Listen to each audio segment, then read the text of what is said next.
আসসালামু আলাইকুম। আন্তর্জাতিক বাংলা সংবাদে আপনাকে স্বাগতম। প্রথমে জানিয়ে দেব আমাদের হাতে থাকা সর্বশেষ আন্তর্জাতিক সংবাদ শিরোনাম। গাজায় নারী শিশুসহ নিহত 28 জন। এদিকে হিজবুল্লাহ সামরিক স্থাপনায় ব্যাপক হামলা ইসরায়েলের। অন্যদিকে লেবাননের বৈরুতে ইসরায়েলি বিমান হামলায় 9 জন নিহত। আরও জানিয়ে দেব পাকিস্তানের নিরাপত্তা চৌকিতে হামলা, সেনাসহ নিহত 18 জন। আবারও ইসরায়েলি বিমান হামলায় হিজবুল্লাহর এক জ্যেষ্ঠ কমান্ডার নিহত।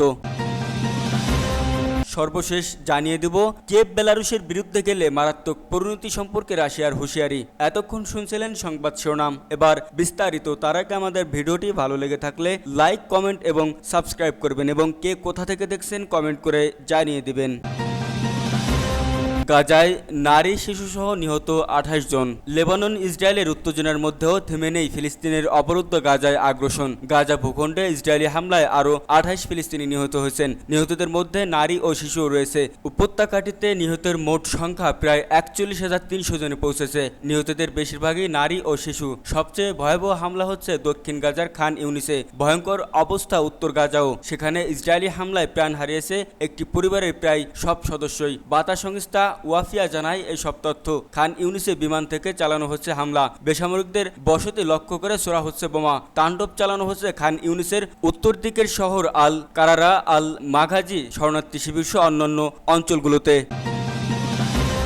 হিজবুল্লাহ সামরিক স্থাপনায় ব্যাপক হামলা ইসরায়েলের। লেবাননের দক্ষিণাঞ্চলে হিজবুল্লাহর বিভিন্ন সামরিক অবস্থান লক্ষ্য করে ব্যাপক হামলা চালিয়েছে ইসরায়েলি বাহিনী। এ তথ্য দিয়েছে বার্তা সংস্থা রয়টার্স। বৃহস্পতিবার 19 সেপ্টেম্বর রাতভর এই বিমান হামলা চালানো হয় বলে জানায় আইডিএফ। এতে হিজবুল্লাহর 10টির বেশি রকেট লঞ্চার ধ্বংস হয়েছে বলে দাবি তেল আবিবের। মাহমুদিয়া, কাসার আল আরশু এবং ব্রিগেড জাম্বুরের মতো শহরগুলোয় চলে এই অভিযান। গত 7 অক্টোবরের পর লেবাননে এটি সবচেয়ে বড় হামলা ইসরায়েলের। প্রয়োজনে সামরিক হামলার পরিধি আরও বাড়ানো হবে বলে জানান ইসরায়েলি প্রতিরক্ষামন্ত্রী ইয়োভ গ্যালান্ট। এর আগে এদিন ইসরায়েলের উত্তরাঞ্চলে ক্ষেপণাস্ত্র ও ড্রোন হামলা চালায় লেবানন ভিত্তিক সশস্ত্র সংগঠন হিজবুল্লাহ। এতে নিহত হয় 2 ইসরায়েল সেনা এবং আহত হয় অন্তত 10 জন।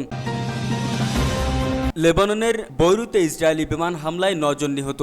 লেবাননের রাজধানী বৈরুতে বিমান হামলা চালিয়েছে ইসরায়েল। হামলায় অন্তত 9 জন নিহত হয়েছে বলে জানিয়েছে দেশটির স্বাস্থ্য মন্ত্রণালয়। নিহতদের মধ্যে ইব্রাহিম আকিল নামে হিজবুল্লাহর এক শীর্ষ কমান্ডার রয়েছে বলে বার্তা সংস্থা রয়টার্স এএফপির খবরে বলা হয়েছে। বৈরুতে দক্ষিণাঞ্চলে হিজবুল্লাহর এলিট ইউনিট রাদওয়ান এর সদস্যের সাথে বৈঠক করেছিলেন তিনি। হামলায় এই ইউনিটের সদস্যরাও মারা গেছেন। ইসরায়েল বলছে তারা লেবাননের টার্গেট স্ট্রাইক চালাচ্ছে। দক্ষিণ বৈরুতে দানিহে এলাকাটিতে হিজবুল্লাহর শক্ত অবস্থান রয়েছে। হামলার পর ধোঁয়া ছড়িয়ে পড়ে সেখানকার আকাশে। বেশ কয়েকটি বহুতল ভবনও ক্ষতিগ্রস্ত হয়েছে বলে জানা যাচ্ছে। দানিয়ে থেকে বিবিসির মাধ্যম সংবাদদাতা হুগো বাসেগা জানাচ্ছে, পরিস্থিতি স্বাভাবিকভাবেই খুবই উদ্বেগের। হামলার স্থানটি জনবহুল এলাকায় অবস্থিত। সেখানে হিজবুল্লাহ সদস্যদের ব্যাপক উপস্থিতি দেখা যাচ্ছে। নিরাপত্তার দায়িত্ব পালন করছে তারা। ঘটনাস্থলে কোনো সাংবাদিককে যেতে দেওয়া হচ্ছে না। নিকট অতীতে হিজবুল্লাহ এবং ইসরায়েল এমন পূর্ণ যুদ্ধের কাছাকাছি আর যায়নি বলে মনে করেন বিবিসি পাসেনের মধ্যপ্রাচ্য সংবাদদাতা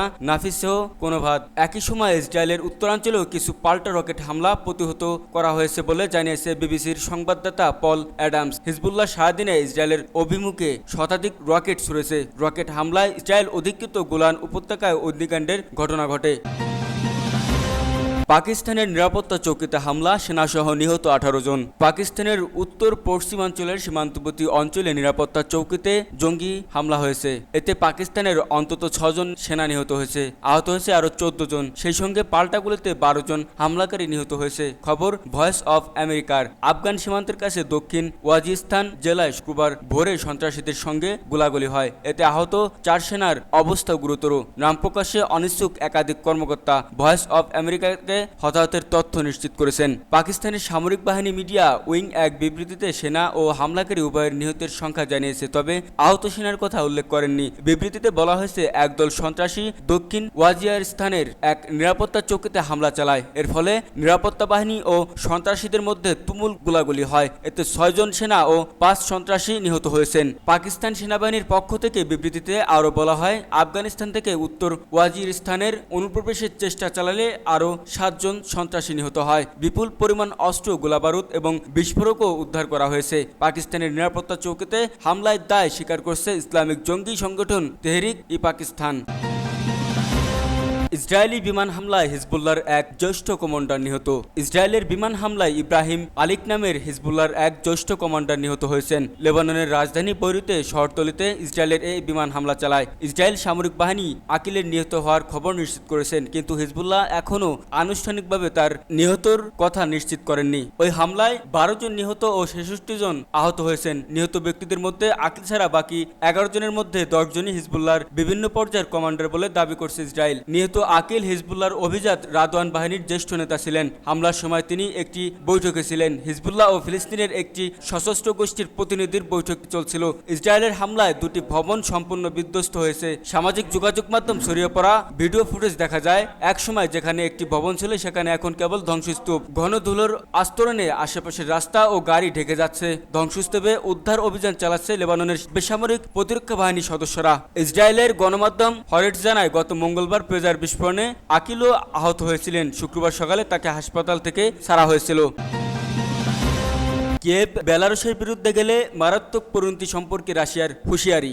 রাশিয়া পশ্চিম ও ইউক্রেনকে পরিষ্কারভাবে সতর্ক করে দিয়েছে যে কিয়েভ যদি রাশিয়ার ঘনিষ্ঠ মিত্র বেলারুশের বিরুদ্ধে অবস্থান নেয় তাহলে তারা ওই দেশকে রক্ষা করতে হস্তক্ষেপ করবে। সেখানে তারা কৌশলগত পারমাণবিক অস্ত্র মোতায়েন করবে। পররাষ্ট্র মন্ত্রণালয়ের মুখপাত্রী মারিয়া জাখারোভা সংবাদদাতাকে বলেন যে বেলারুশের সাথে সীমান্তে তার কথায় ক্রমবর্ধমান উস্কানিমূলক কর্মকাণ্ডের মস্কো উদ্বিগ্ন এবং ওই অঞ্চলে যে পরিস্থিতি আরও অবনতি ঘটতে পারে ওই সম্ভাবনা নিয়ে নাকচ করে দিয়েছেন না। রাশিয়ার কুরস্ক অঞ্চলটিতে ইউক্রেনের আকস্মিক প্রবেশ করার পর প্রেসিডেন্ট ভ্লাদিমির পুতিনের অনুগত মিত্র বেলারুশের নেতা আলেকজান্ডার লুকাশকোকে কোনোরকম প্রমাণ ছাড়াই বলেন যে কিয়েভ বেলারুশে আক্রমণ চালাতে পারে। মিনস্ক তার আকাশসীমা লঙ্ঘনের জন্য ইউক্রেনের ড্রোনকে দায়ী করে এবং পরে ঘোষণা করে যে তারা ইউক্রেনের সাথে সীমান্তে বাড়তি সৈনিক পাঠাচ্ছে। তবে কিয়েভ বলছে তারা সীমান্তে কোনো বড় রকমের পরিবর্তন লক্ষ্য করছে না। জাখারোভা বলেন, সীমান্ত অঞ্চলে ইউক্রেনের সৈন্যদের তৎপরতা বৃদ্ধির ব্যাপারে আমরা সব দিকে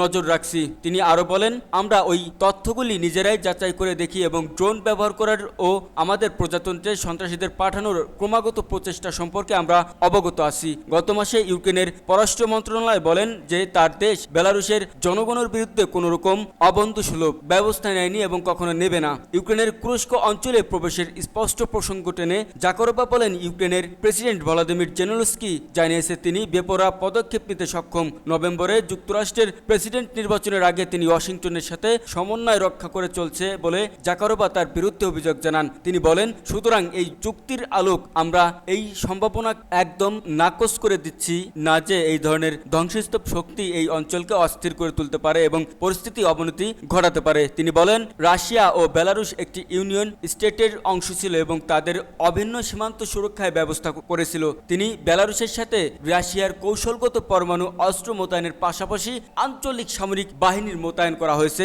ভয়েস অফ আমেরিকা।